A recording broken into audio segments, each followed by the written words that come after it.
Suamiku tak terima hanya diberi lauk tempe. Saat tahu alasannya, dia menangis menyesal. Assalamualaikum sahabat Bunda.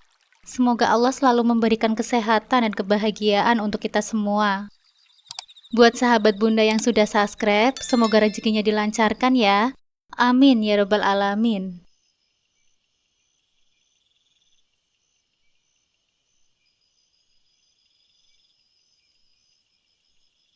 Aku menatap piring di hadapan suamiku, Fajar. Hanya ada tempe dan tahu di atasnya. Seperti biasa, malam itu kami duduk berdua di meja makan kecil di rumah kami yang sederhana. Wajah Fajar yang terlihat kusut, mungkin lelah setelah seharian bekerja di pabrik. Aku bisa merasakan ketegangan yang menggantung di udara. Tapi aku tidak berani mengatakan apa-apa. Tempe dan tahu lagi. Fajar tiba-tiba membuka suara. Nadanya terdengar sedikit dingin. Aku terdiam, menundukkan pandangan ke arah nasi di piringku. Setiap hari ini terus yang kamu kasih. Gak ada yang lain. Lanjutnya. Dadaku terasa sesak mendengar kalimat itu. Aku tahu Fajar mengharapkan lebih. Makanan yang lebih enak, lebih beragam. Namun aku hanya bisa menyediakan ini dengan uang yang tersisa. Aku sudah berusaha sebaik mungkin untuk mengatur pengeluaran, tapi akhir-akhir ini semuanya serba mahal. Sabar mas, bisikku pelan, mencoba menenangkan suasana. Aku janji besok aku coba beli yang lain ya. Apa? Beli apa? Kita nggak pernah makan yang layak sejak beberapa bulan terakhir. Fajar meletakkan sendoknya dengan keras di meja makan. Suaranya semakin meninggi. Kamu masak begini terus? Kamu pikir aku nggak capek kerja seharian? Aku ingin menjawab, tapi lidahku keluh. Rasanya semua usaha yang kulakukan selama ini tidak ada artinya. Tahu dan tempe ini bukan karena aku tidak peduli, tapi karena itulah yang bisa kuberikan. Mas, ucapku lirih, menahan air mata yang hampir menetes. Namun Fajar tak mendengar. Dia bangkit dari kursinya, meninggalkanku di meja makan dengan hati yang hancur. Pintu kamar terdengar tertutup keras. Sementara aku tetap duduk di sana, memandangi sisa makanan di piring. Sakit rasanya, tapi aku harus menelan semuanya, seperti biasanya. Oh iya, sebelumnya perkenalkan dulu namaku Leli. Awal kehidupanku dengan Fajar sebenarnya terbilang cukup bahagia. Pernikahan kami memang tidak dirayakan dengan pesta yang mewah, hanya sebuah akad sederhana di masjid dekat rumah. Dihadiri oleh keluarga dan beberapa sahabat dekat. Fajar dengan senyumnya yang hangat mengucapkan ijab kabul dengan lancar. Sementara tanganku gemetar menggenggam bunga melati yang disematkan di rambut. Meski sederhana, ada kehangatan yang memenuhi hati kami berdua. Aku merasa seolah dunia berubah, seperti ada jembatan yang baru kami lewati bersama. Aku berasal dari keluarga sederhana yang tinggal di desa.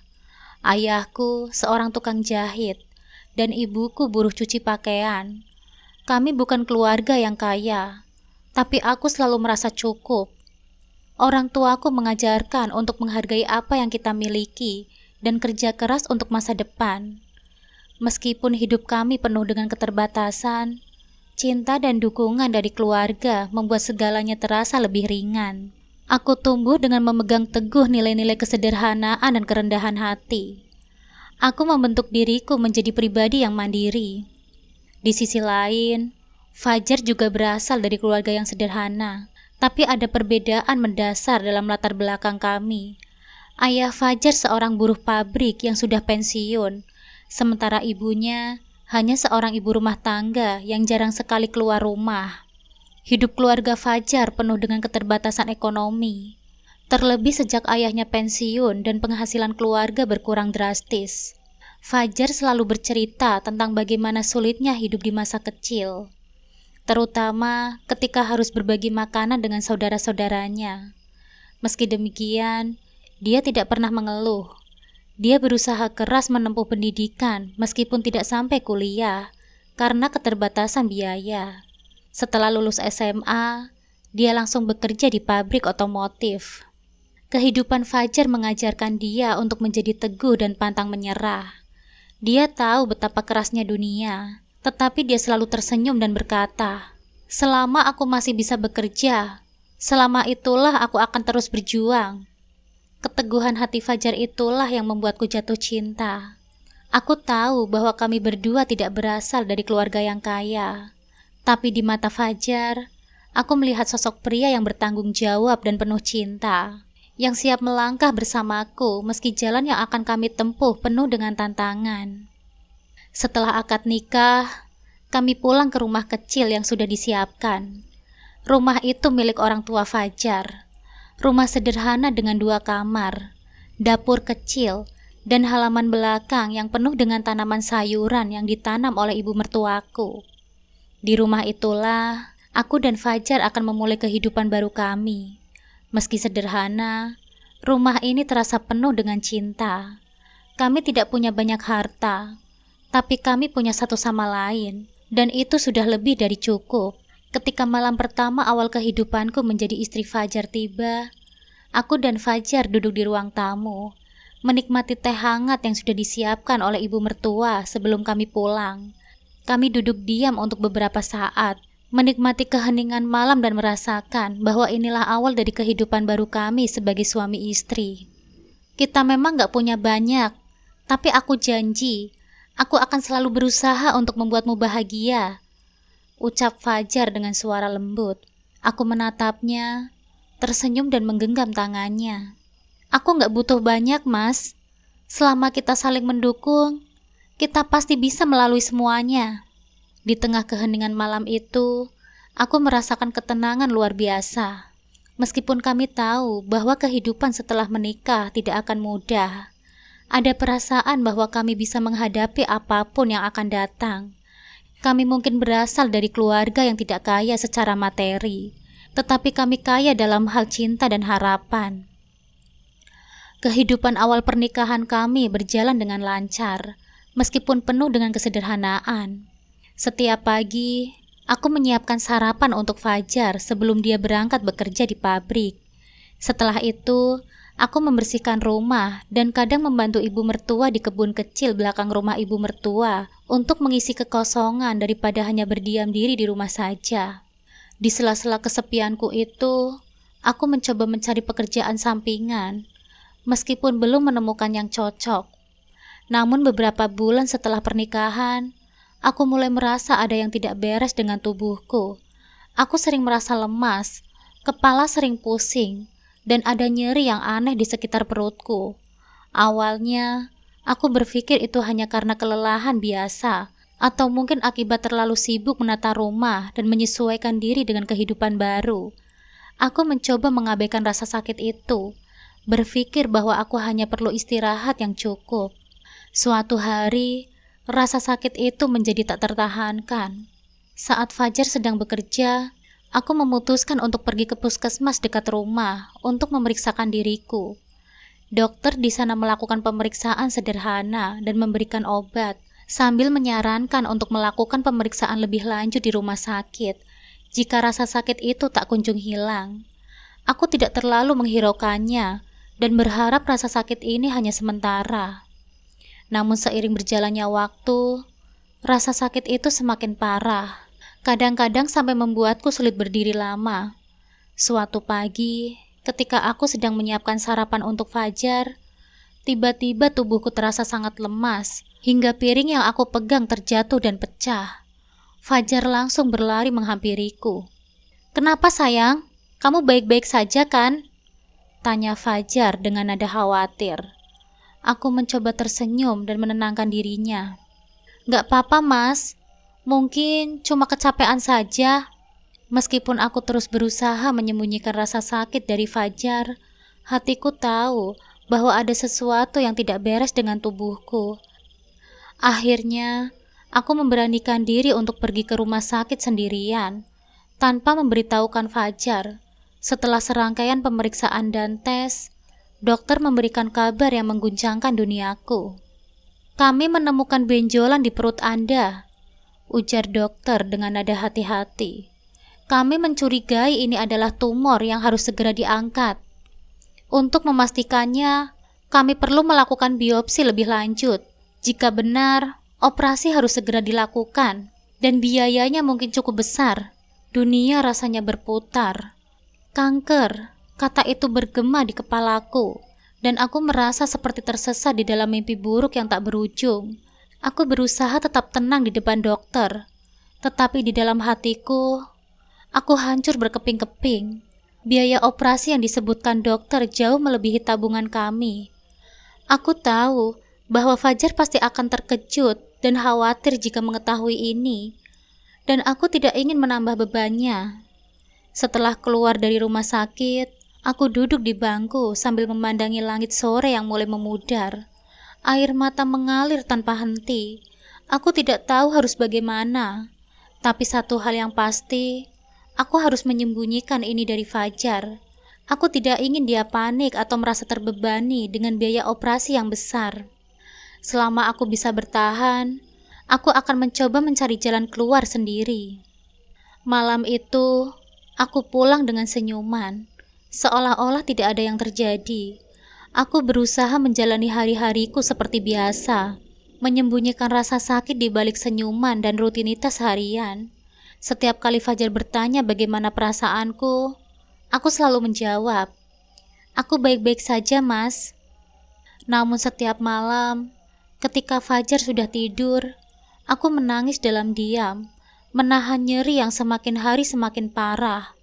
Tubuhku semakin lemah, tetapi aku harus berpura-pura kuat di depan suamiku. Aku tidak ingin merusak kebahagiaan yang sedang kami bangun bersama.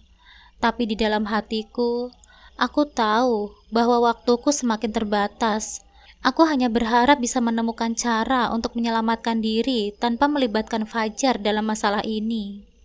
Aku terus menjalani pemeriksaan tanpa sepengetahuan Fajar, mencoba mencari solusi terbaik.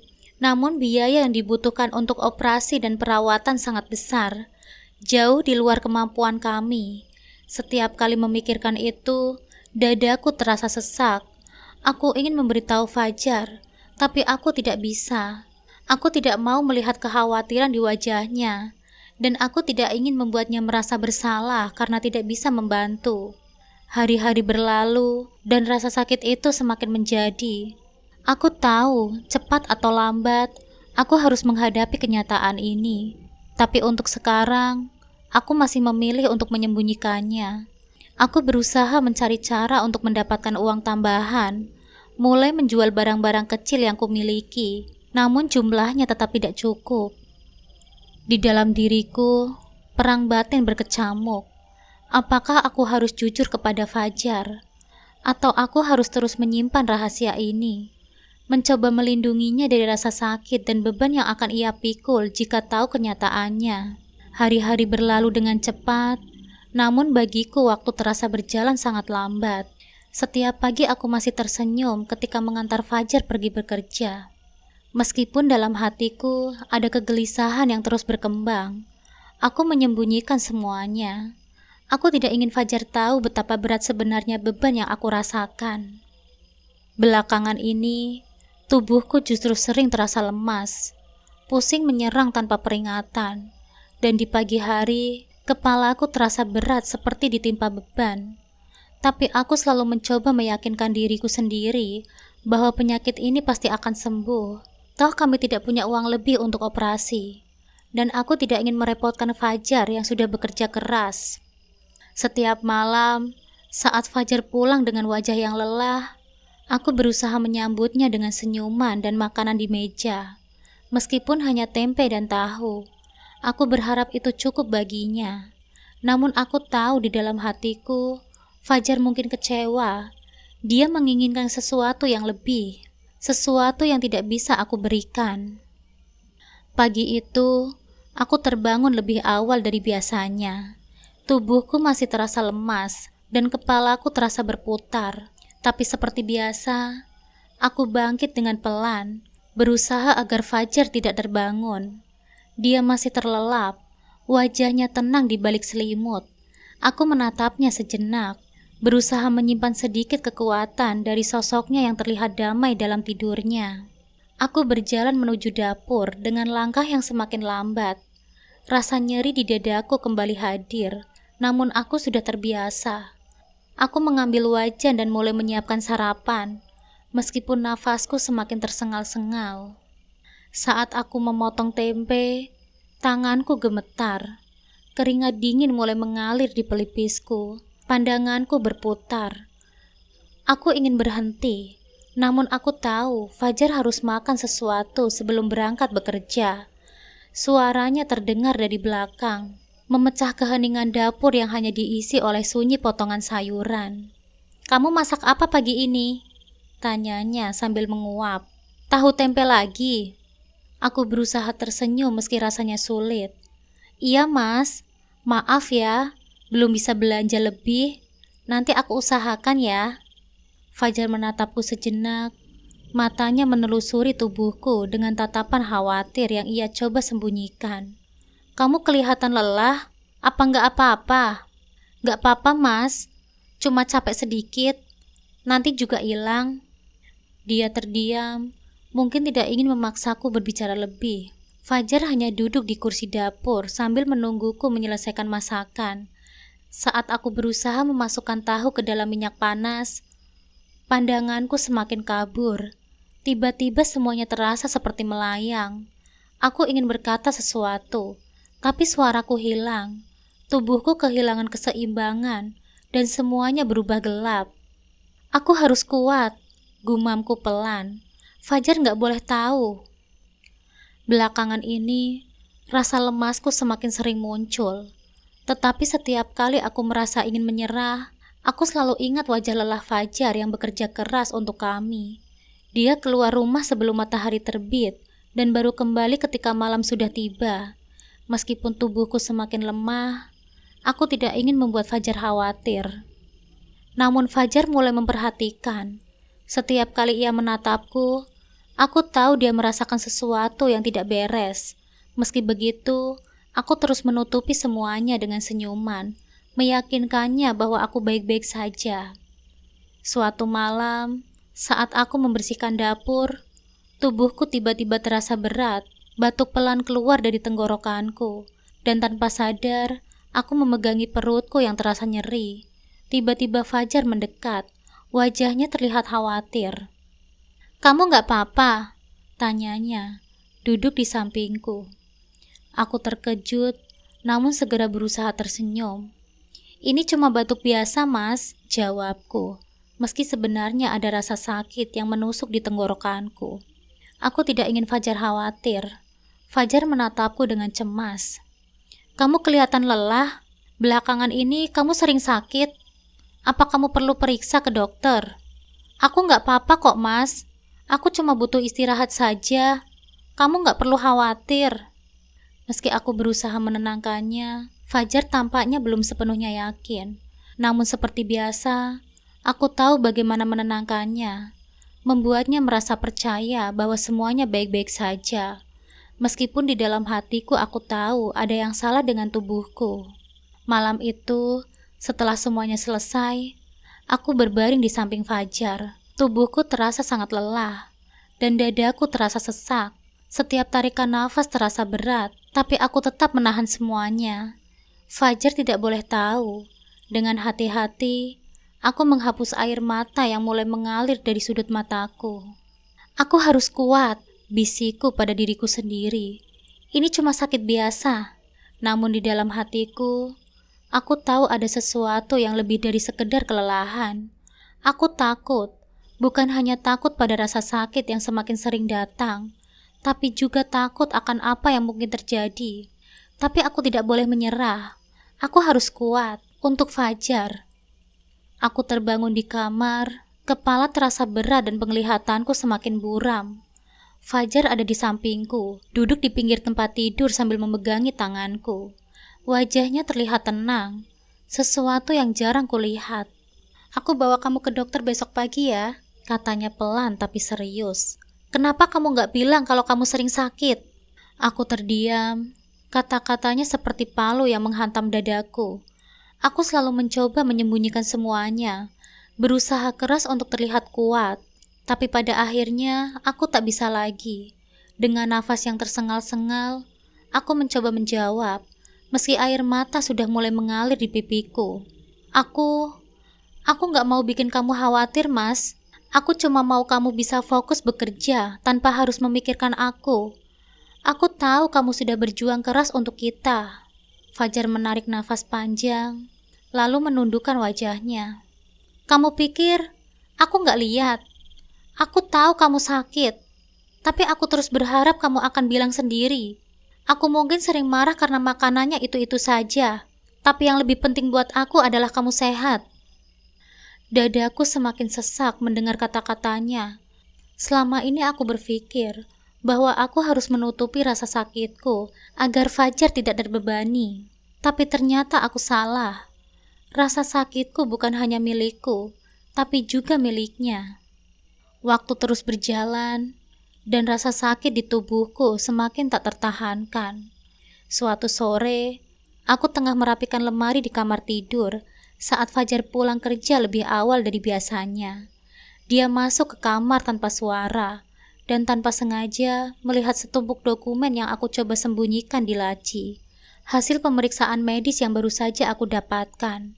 Fajar yang biasanya begitu tenang, tiba-tiba menjadi diam dan menatap lembaran kertas itu dengan raut wajah yang berubah drastis. "Ini apa, sayang?" tanyanya perlahan. Suaranya terdengar berat.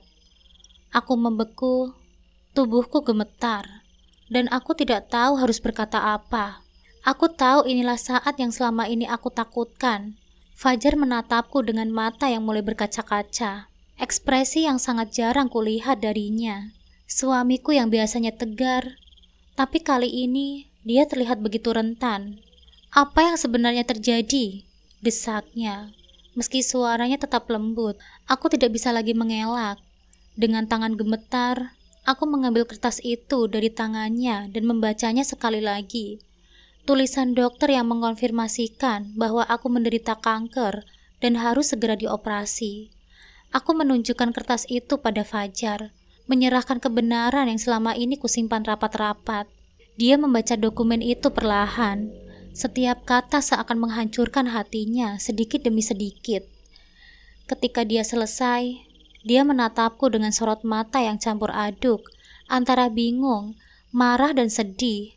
Air mata mulai mengalir dari matanya. "Kenapa kamu gak bilang dari dulu?" Suaranya gemetar, penuh kepedihan. Aku hanya bisa menunduk. Air mata semakin deras mengalir dari mataku. "Aku takut, Mas," kataku pelan, hampir tak terdengar. "Aku takut bikin kamu tambah susah. Aku tahu kamu sudah capek kerja, dan aku gak mau jadi beban buat kamu." Fajar menatapku dengan tatapan yang begitu dalam. Untuk pertama kalinya sejak kami menikah, aku merasa betapa besar cinta dan perhatiannya padaku. Tiba-tiba dia memelukku dengan erat. Pelukan itu kuat, tapi penuh dengan kesedihan yang tak terucap. Dia menggenggamku seolah-olah aku bisa hilang kapan saja. "Kamu gak pernah jadi beban buat aku," bisiknya di telingaku. Suaranya parau, penuh emosi yang dia tahan selama ini. "Kamu adalah istriku, dan kita harus hadapi semuanya bersama. Maafkan aku karena aku gak menyadari ini lebih awal." Aku menangis di pelukannya, merasakan setiap getaran di dadanya. Fajar adalah suamiku yang selalu mencoba memberikan yang terbaik, dan aku menyadari bahwa aku telah meremehkan kekuatannya. Aku pikir dengan menyembunyikan penyakit ini, aku melindungi dia. Tapi nyatanya, aku hanya membuat kami berdua semakin terluka. "Mas," aku mencoba berbicara, namun kata-kataku tersangkut di tenggorokan. Aku tidak tahu harus berkata apa lagi. Yang aku tahu, rasa sakit yang selama ini aku pendam perlahan mulai mencair di pelukannya. "Kita akan cari cara," katanya lagi. Kali ini suaranya lebih tegas. "Aku gak peduli berapa biaya yang akan dibutuhkan. Aku gak akan biarin kamu melewati ini sendirian. Kamu punya aku, dan aku akan selalu ada di sampingmu." Untuk pertama kalinya dalam beberapa bulan terakhir, aku merasakan secercah harapan. Bukan karena masalahku akan hilang begitu saja, tapi karena aku tahu sekarang aku tidak lagi berjuang sendirian. Di pelukan Fajar, aku merasa kuat meski tubuhku semakin lemah. Kami mungkin tidak tahu apa yang akan terjadi ke depan, tapi satu hal yang pasti, kami akan menghadapi semua ini bersama, dengan cinta yang lebih kuat dari sebelumnya. Setelah percakapan malam itu, aku merasakan ada beban besar yang terangkat dari hatiku. Fajar yang kini tahu semua rahasia yang selama ini kusembunyikan, mulai mengambil peran lebih besar dalam hidup kami. Setiap hari, dia berusaha memastikan aku mendapatkan istirahat yang cukup, sementara dia mulai mencari cara untuk mengumpulkan uang demi biaya operasiku. Setelah berminggu-minggu berjuang mencari cara untuk membiayai operasiku, baik aku maupun Fajar mulai merasa semakin terpuruk. Biaya operasi yang harus kami keluarkan jauh di luar kemampuan kami. Fajar sudah bekerja keras, siang dan malam, tetapi rasanya usaha itu masih belum cukup. Namun satu hal yang tak pernah kami lepaskan adalah harapan. Fajar selalu mengatakan bahwa selama kami bersama, pasti akan ada jalan keluarnya. Suatu malam, ketika aku sedang duduk di ruang tamu dengan rasa cemas yang belum hilang, Fajar pulang dengan membawa sebuah brosur. Wajahnya nampak lebih lelah dari biasanya, namun ada kilauan harapan dalam matanya. "Aku tadi dapat informasi ini dari masjid dekat tempat kerja, sayang," katanya, menyerahkan brosur itu kepadaku. Di sana tertulis tentang sebuah yayasan amal yang membantu pasien-pasien kanker untuk mendapatkan perawatan medis dengan biaya ringan atau bahkan tanpa biaya. Yayasan ini didanai oleh para dermawan yang menyumbangkan sebagian besar hartanya untuk membantu mereka yang kurang mampu, terutama dalam situasi kritis seperti kanker. Fajar mendapatkan informasi ini dari pengurus masjid yang sering terlibat dalam program sosial di lingkungan tersebut. Aku langsung teringat kamu saat dengar tentang yayasan ini. Mereka membantu banyak orang yang sedang dalam situasi kita. Aku sudah menghubungi mereka tadi dan menjelaskan situasimu. Besok kita diminta untuk datang ke kantor yayasan, kata Fajar dengan harapan. Aku tertegun, tak percaya bahwa ada harapan baru di depan mata kami. Meski hatiku masih ragu, aku melihat Fajar begitu yakin bahwa ini adalah jalan yang selama ini kami cari. Keesokan harinya, kami berangkat ke kantor yayasan yang terletak di kota. Di sana kami disambut oleh para relawan yang penuh perhatian dan ramah. Mereka mendengarkan cerita kami dengan saksama, dan setelah meninjau hasil pemeriksaanku, serta memahami situasi keuangan kami, mereka setuju untuk memberikan bantuan. "Kami akan menanggung biaya operasi dan pengobatan lanjutan," kata seorang perwakilan yayasan. "Kami percaya bahwa semua orang berhak mendapatkan perawatan tanpa harus terbebani oleh masalah finansial." Aku merasa air mataku jatuh tanpa bisa kucegah. Bantuan ini adalah keajaiban yang tidak pernah kami sangka akan datang. Ini seperti jawaban atas semua doa-doa kami yang selama ini selalu kuucapkan dalam keheningan malam. Fajar menggenggam tanganku dengan erat, seolah ingin memastikan bahwa semua ini nyata. Hari operasi akhirnya tiba, meskipun hatiku dipenuhi kecemasan, ada perasaan tenang karena aku tahu bahwa aku tidak sendirian. Fajar selalu ada di sisiku, menguatkanku dengan setiap kata dan tindakannya. Bahkan sebelum aku masuk ke ruang operasi, dia menggenggam tanganku dengan erat, menatap mataku dengan penuh cinta dan harapan. "Kamu kuat ya sayang, aku tahu kamu akan melewati ini dengan baik," kata Fajar dengan suara lembut. Meski aku tahu dia berusaha menyembunyikan kekhawatirannya. Air mataku jatuh, tapi kali ini bukan karena ketakutan, melainkan karena rasa syukur yang luar biasa. "Mas, aku nggak tahu apa jadinya aku tanpa kamu. Kita akan selalu bersama. Jangan pernah khawatir," bisik Fajar. Dengan hati yang lebih tenang, aku memasuki ruangan operasi. Yakin bahwa ini bukan akhir, melainkan awal dari babak baru dalam hidupku. Operasiku berjalan lancar, lebih baik dari yang dipikirkan oleh dokter. Meski pemulihan memerlukan waktu, Aku merasakan bahwa ini adalah awal baru bagi kami. Fajar tidak pernah meninggalkanku, bahkan dia mengambil cuti untuk memastikan aku mendapatkan perawatan terbaik selama masa penyembuhan. Setiap hari, dia merawatku dengan penuh cinta, mengurus segala keperluanku. Kita berhasil melewati ini, sayang, katanya suatu pagi sambil tersenyum. Aku sudah mulai bisa duduk tanpa bantuan, meski tubuhku masih terasa lemah. Aku menatapnya, matanya berkaca-kaca. Aku nggak tahu bagaimana aku bisa melalui semua ini tanpa kamu, Mas. Kamu kuat, dan kita kuat karena kita saling mendukung, jawabnya dengan lembut. Setelah masa penyembuhan yang penuh tantangan, aku dan Fajar kembali ke kehidupan kami yang normal. Namun pengalaman ini mengajarkan kami banyak hal. Kami belajar bahwa di balik setiap kesulitan, ada tangan-tangan yang tak terlihat yang siap membantu. Bantuan dari Yayasan Amal adalah wujud nyata dari kebaikan hati orang-orang yang bahkan tidak kami kenal. Mereka memberikan kami harapan di saat kami hampir putus asa. Suatu hari, saat makan malam sederhana di meja makan kecil, Fajar memegang tanganku.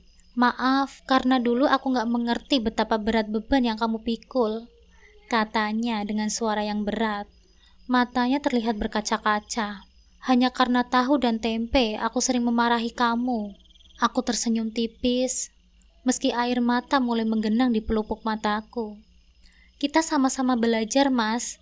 Aku juga minta maaf karena gak pernah jujur soal kondisiku. Di meja itu, di atas piring yang hanya diisi tempe dan tahu, kami menemukan sesuatu yang lebih penting daripada makanan lezat, cinta yang lebih dalam, pengertian yang lebih kuat, dan janji untuk menghadapi semua rintangan bersama. Kini setiap kali aku duduk di meja makan dengan Fajar, aku tidak lagi merasakan kesepian atau kesedihan seperti dulu. Meski hidup kami sederhana dan makanan kami tak selalu mewah, ada satu hal yang pasti, kami telah belajar untuk saling menghargai, dan cinta kami menjadi lebih kuat setelah melewati cobaan. Di balik tempe dan tahu yang pernah menjadi sumber pertengkaran, kini tersimpan sebuah cerita tentang perjuangan, pengorbanan, dan cinta yang tak terucapkan.